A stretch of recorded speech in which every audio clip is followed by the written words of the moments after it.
Peace and love, family. Welcome to U.S. Political Prisoners and You, brought to you by the Northeast Political Prisoner Coalition, NEPPC. I'm Brother Frank. Once again, we have to discuss what's coming up. What's coming up is Black History Month. It's a time where we reflect on our history. In order for us to really have an appreciation for that month, we have to go into the history of it, like who originated it. And for those of you who don't know, is Carter G. Woodson, Carter Goodwin Woodson, December 19th, 18, he was born December 19th, 1875, and Pat made his transition April 3rd, 1950, was an American historian, author, journalist, and the founder of the Association for the Study of African American Life and History. He was one of the first scholars to study the history of the Black African diaspora in the United States, a founder of the Journal of Negro History in 1916. Woodson has been called the father of Black history. In February 1926, he launched the celebration of Negro History Week, the precursor of Black History Month. Woodson was an important figure to the movement of Afrocentrism due to his persistence of placing people of sub-Saharan African descent at the center of the study of history and the human experience. Uh, that's a brief description of who he is and his origins. And I think that, we have to take our history very seriously, right? And when this month comes, it's a time for us to reflect on it, the importance of it. But we can't talk about our history without talking about our political prisoners. As you know, this platform is about U.S. held political prisoners and bringing them home and make sure that they don't die in prison. That's why when we air our episodes, we always giving you information about who they are and where they are, so that you can be in contact with them to make sure that you do your part in the fight to bring them home, and letting others know that we all can do something. We all can stand together. As long as we stand in solidarity at some level, then our potential for change, or our potential for whatever we want done, is going to be possible.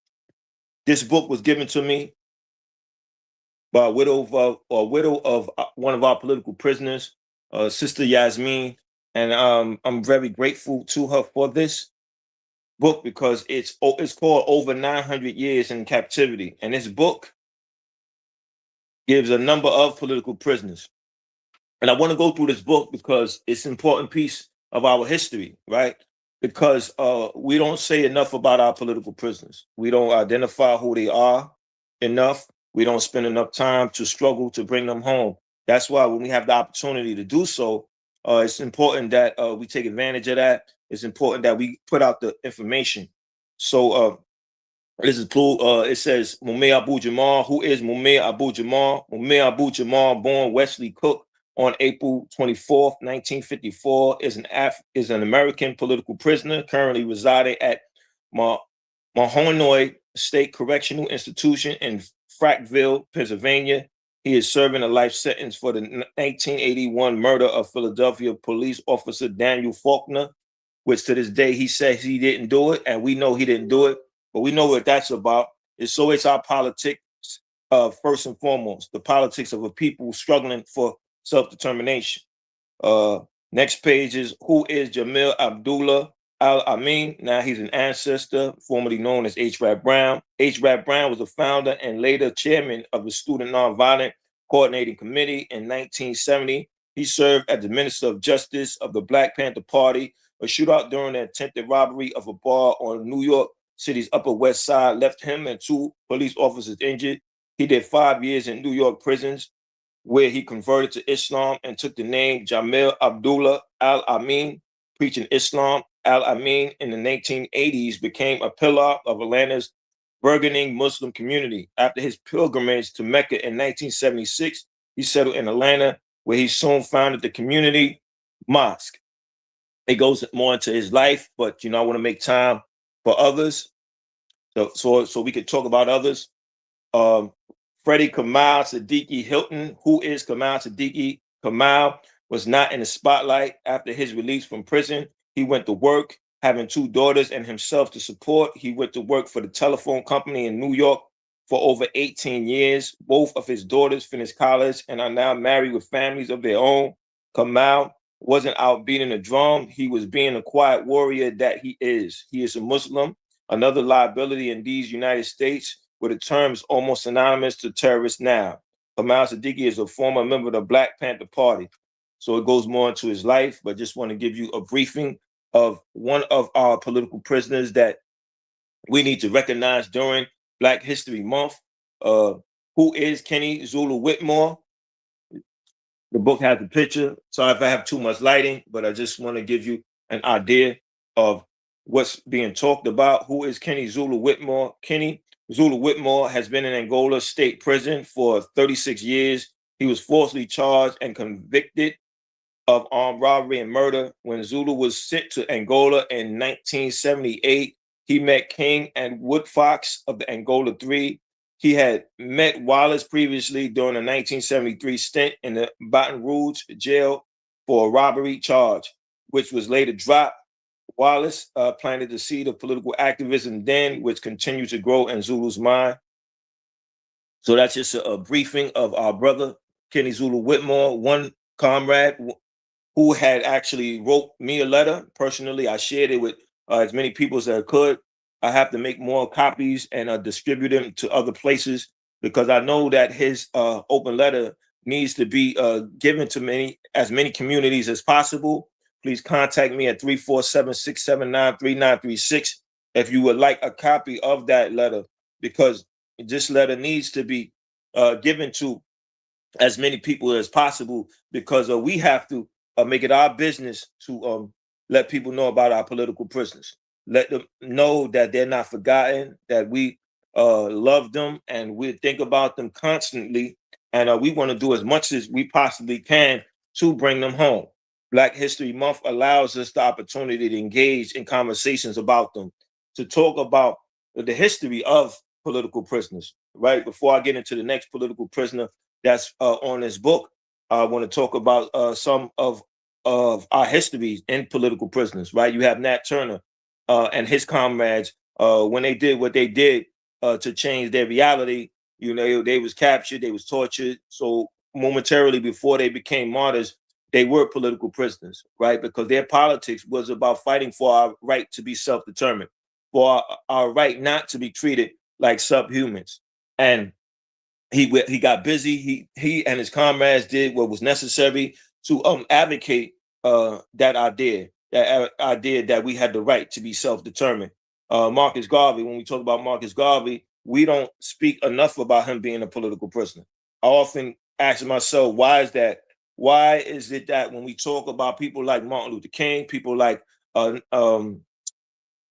Steve Biko, people like Marcus Garvey, we don't always put emphasis on them being political prisoners? I think that, you know, when we don't do that, you know, we are not dealing with what's going on right now and the fact that they are political prisoners. I think that is very important that when we talk about these key figures in our liberation struggle, that we have to put emphasis on them being former political prisoners. I think once we start to do that, then we make the connection with the past to the present, and then we start to understand what needs to be done and why is it necessary for us to continue to fight for our political prisoners to come home. It is because that they don't need to be ignored, that we need to stand in solidarity, be very serious about what has happened to them and why it has happened. And now it'll start making us more mature, right? Malcolm always taught us about political maturity, right? When you start identifying your political prisoners, identifying your captured freedom fighters, then you start understanding what it means to be serious about your politics, what it means to make a distinctive position, take a distinctive position when it comes to your politics. Who is Joseph Jojo Bowen?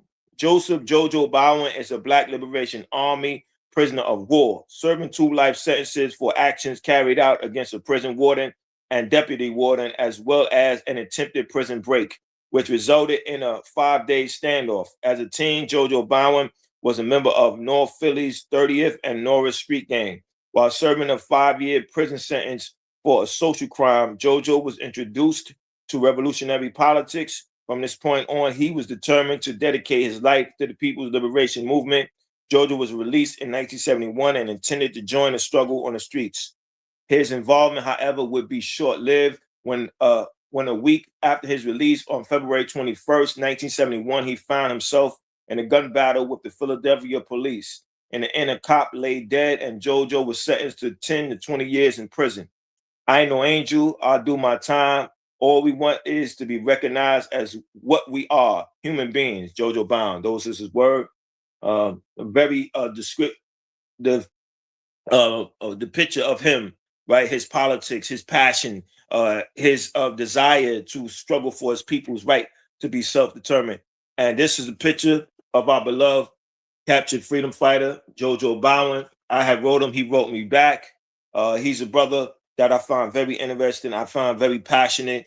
We can't forget him. We got to mention his name. I did a episode on, I think it was another podcast. I forget right now, but if you text me at 347-679-3936, and if you are interested on that particular episode of that platform that I was on, I can give it to you. I can send you the link, and then you can have a discussion amongst the people that you're around and let them know his story, speak about his story, right? This is the time where we have to start speaking more about our political prisoners.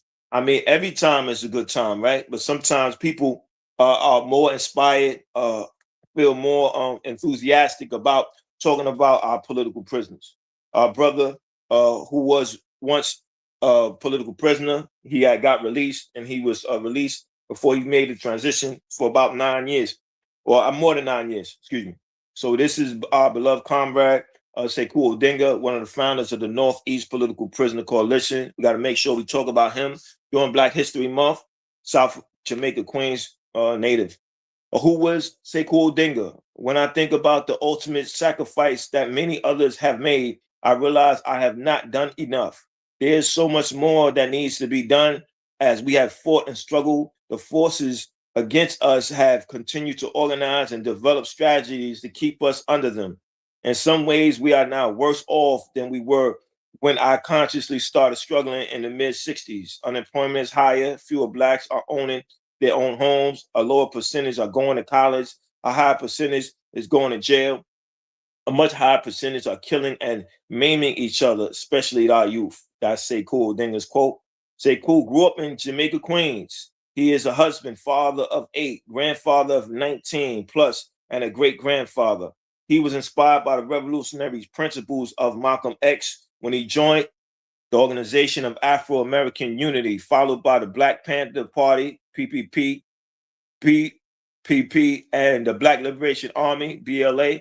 In 1970, he was asked to go to Algeria to help set up the international section of the BPP. After the split in the party caused by the COINTELPRO program, he decided to come back to the U.S. to continue the struggle. He continued that work until October 1981, when he was captured and charged with attempting to murder police. Sekou was not attempted to murder the police. He was in fact running away from the police with his brother comrade, Mutayari Sundiata, fearing for their lives. That fear proved well-deserved when Mutayari was captured and murdered, executed while lying face down on the ground. Sekou was captured a little while later. By then, many people had gathered around, so he was taken to a police precinct where he was beaten and tortured for the next 6 straight hours. The local police and FBI were trying to find out information about Assata Shakur and Abdul Majid, where they were, who they were with, did he know them, when was the last time he had seen them, etc. That torture left him in the hospital for the next 3 months with physical damage he still suffers from today. He was snatched out of the hospital before completely healing and forced into 2 trials, state and federal, for the next 2.5 years. After many lies and prejudicial judge rulings, Sekou was found guilty on both courts. The feds found him guilty of the liberation of Assata Shakur and expropriation of an armored car. The state found him guilty of attempted murder of police. He was sentenced to 40 years and $50,000 fine by the feds and 25 years to life by the state. One sentence to start after the other finished. He was paroled by the feds in 2009 and now is in the New York NYS serving a 25 to life sentence. He is 68 years old and not eligible for parole in the state until 2033.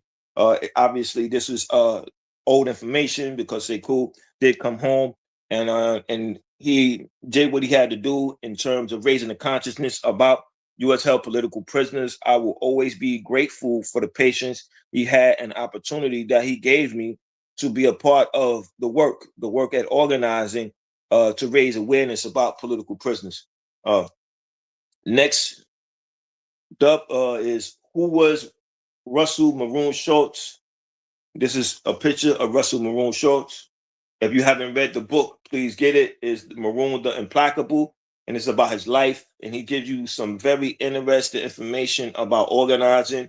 Especially like when he talks about need to know, right? We struggle in our political circles and even in our biological family circles around gossip, right? So it's very important that information is not given to everybody because certain people in certain positions don't need to know everything. And I think that book let me know. That's what that's what I got from it.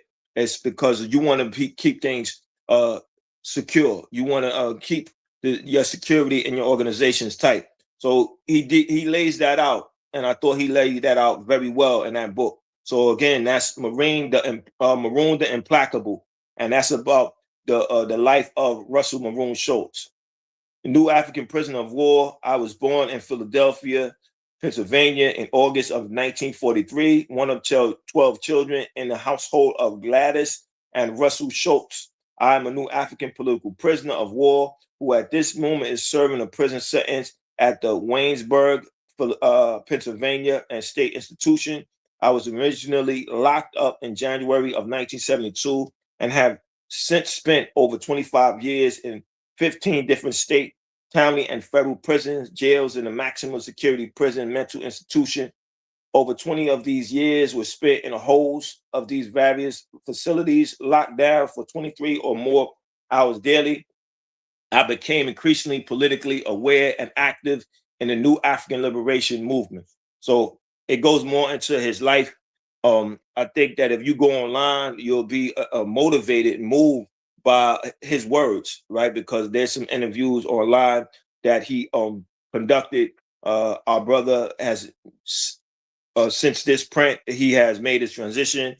He did come home where he was treated with his loved ones, and I had the honor of being a part of the campaign to raise awareness about him, and the work helped me commit myself more at an advanced level to this work in terms of working with different people and exchanging different ideas and making decisions that are best fit to help this brother come home. Obviously, is that effort that I was part of, that collective effort that produced that reality. So the brother's ancestor now, but he left us with a body of work.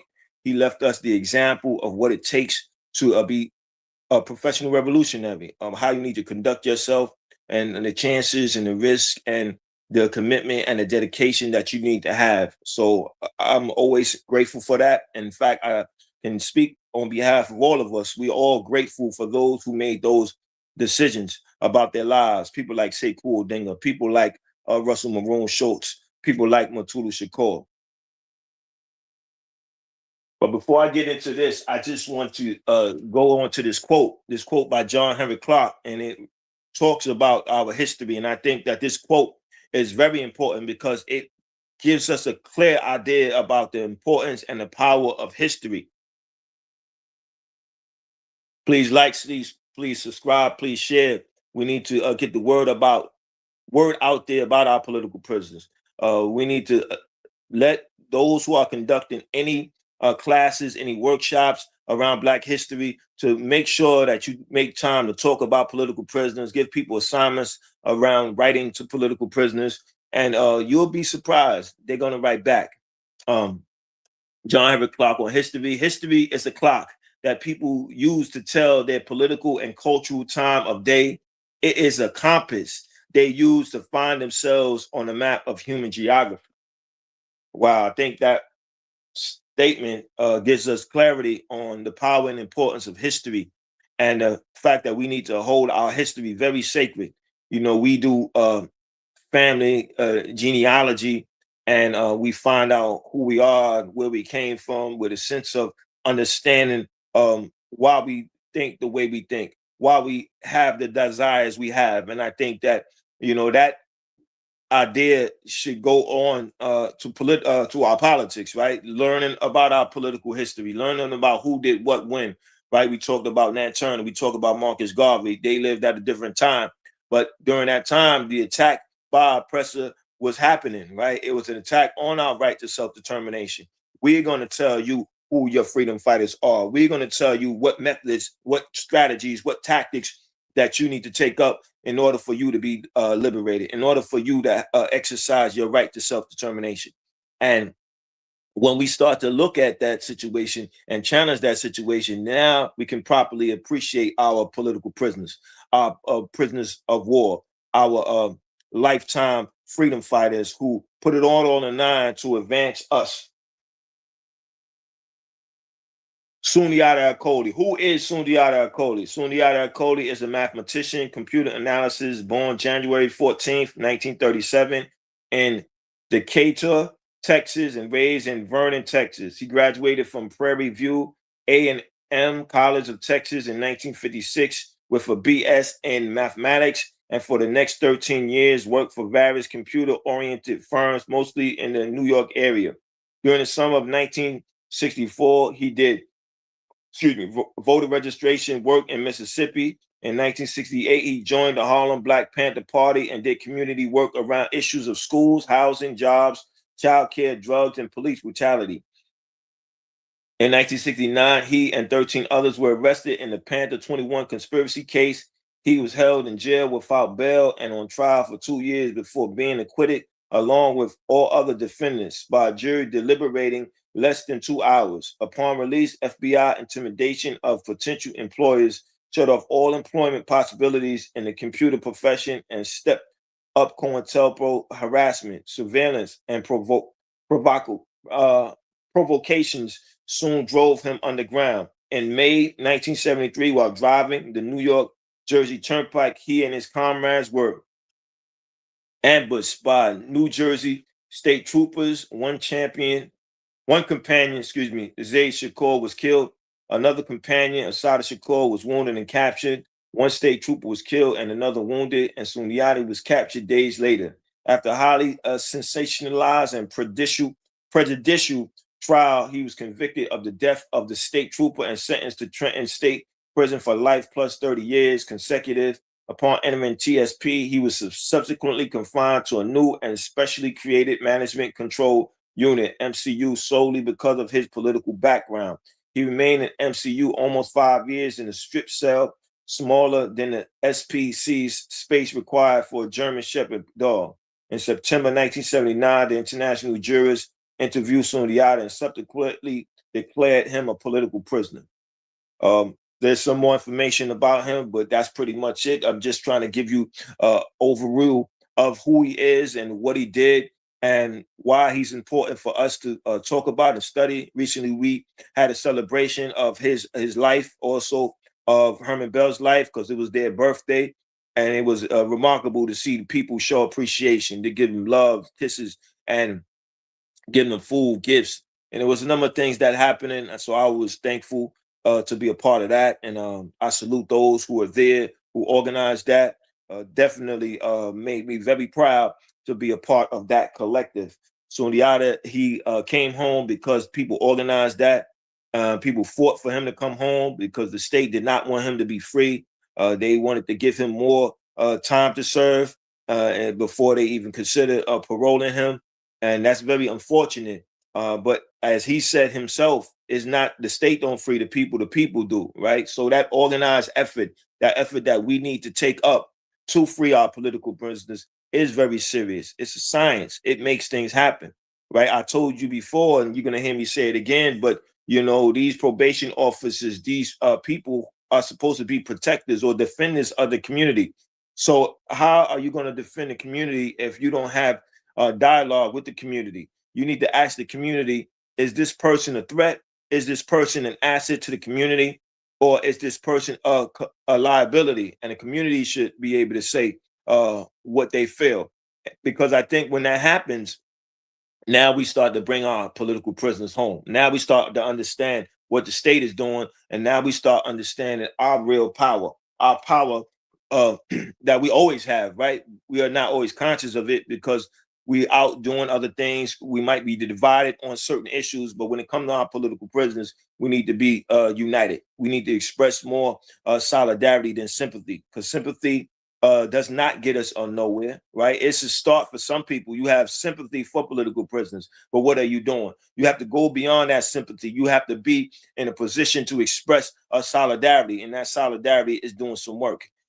Maybe writing an article, maybe doing a mural, maybe donating some money, maybe sharing this information that you're getting with as many of your contacts as possible, or spending some time to write into a political prison. Those are acts of solidarity, going beyond sympathy. Um, who is Jalil Muntaqim, age 58 at the time of this publication? It says age 58. Father, grandfather, and great grandfather, sentenced 25 years to life, has been incarcerated for 47 years. Jalil has been told he must spend at least another 15 months, 2020, behind bars, having been denied release for the ninth time by the New York State Parole Board, December 2018. Jalil has been home. He's been doing some incredible work in the community. In fact, the white racist newspaper, New York Post, has some derogatory things to say about our brother, but it is our responsibility to respond back. We have to defend our captured freedom fighters. We have to defend our former political prisoners and our current political prisoners, and say these are our committed soldiers. These are committed freedom fighters, and they're not who you say they are. They're not criminal. They're not terrorists. They are advocates for our right to self-determination. They are fighters for our freedom, our fight to liberation, and they are liberators. Jalil Muntaqim Anthony Bottom went to prison and expectant father in 1971. His daughter was born while he was behind bars, and years later followed the birth of his granddaughter. Neither has ever known a time when Mr. Bottom was not a prisoner. Yet, for over 30 years, Mr. Bottom has struggled to be a good father, grandfather, son, and brother. Besides struggling to maintain connection with his family, he has also stayed connected to outside movements for social justice.